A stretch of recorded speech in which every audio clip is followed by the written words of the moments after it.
12 जून 2025 गुरुवार का दिन, समय था दोपहर 1:38। अहमदाबाद के आसमान में एयर इंडिया की फ्लाइट AI-171 ने लंदन के लिए उड़ान भरी थी। लेकिन महज कुछ ही सेकंड बाद एक ऐसी चीख, एक ऐसा धमाका जिसने पूरे देश, पूरा विमानन जगत हिलाकर रख दिया।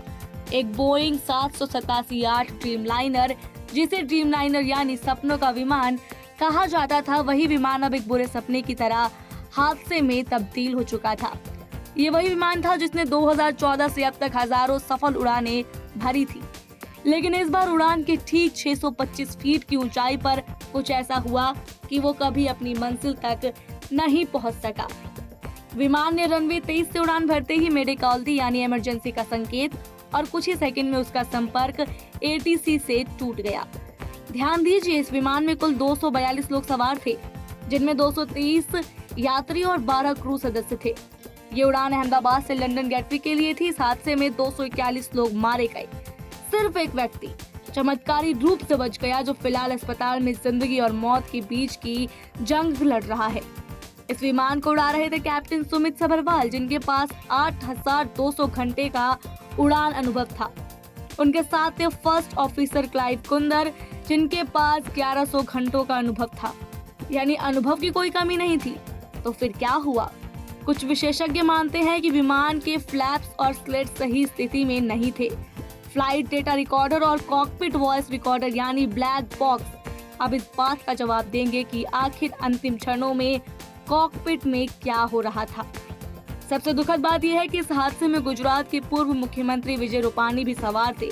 विमान में 53 ब्रिटिश, 7 पुर्तगाली और 1 कनाडाई नागरिक भी थे। हादसा इतना भयानक था कि अधिकांश शवों की पहचान सिर्फ DNA टेस्ट से ही संभव हो पा रही है। हादसे के बाद सोशल मीडिया पर जो वीडियो सामने आए हैं, वो रूह कपा देने वाले थे। विमान की नाक ऊपर थी, लेकिन स्पीड कम हो रही थी और अचानक वो एक इमारत से टकराया और आग का एक भयंकर गोला बन गया। ये हुआ था मेघानी नगर के रिहायशी इलाके में। अब सवाल ये है कि क्या बोइंग 787 ड्रीमलाइनर में कोई तकनीकी खामी थी, या फिर विमान को उड़ान से पहले ठीक से कॉन्फ़िगर नहीं किया गया था। याद रहे, पहली बार नहीं जब किसी बोइंग 787 ड्रीमलाइनर की इतनी घातक दुर्घटना हुई हो। जांच की जिम्मेदारी अब DGCA और NTSB जैसे अंतर्राष्ट्रीय निकायों के पास है और पूरी दुनिया अब उस ब्लैक बॉक्स के खुलने का इंतजार कर रही है। प्रधानमंत्री नरेंद्र मोदी ने भी हादसे पर गहरा दुख जताया है।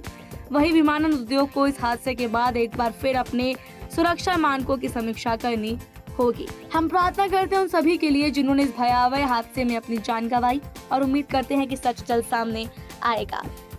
एयर इंडिया क्रैश से जुड़ी अपडेट्स के लिए बने रहिए हमारे साथ। आप देख रहे हैं सौगंध TV, सौगंध वतन की।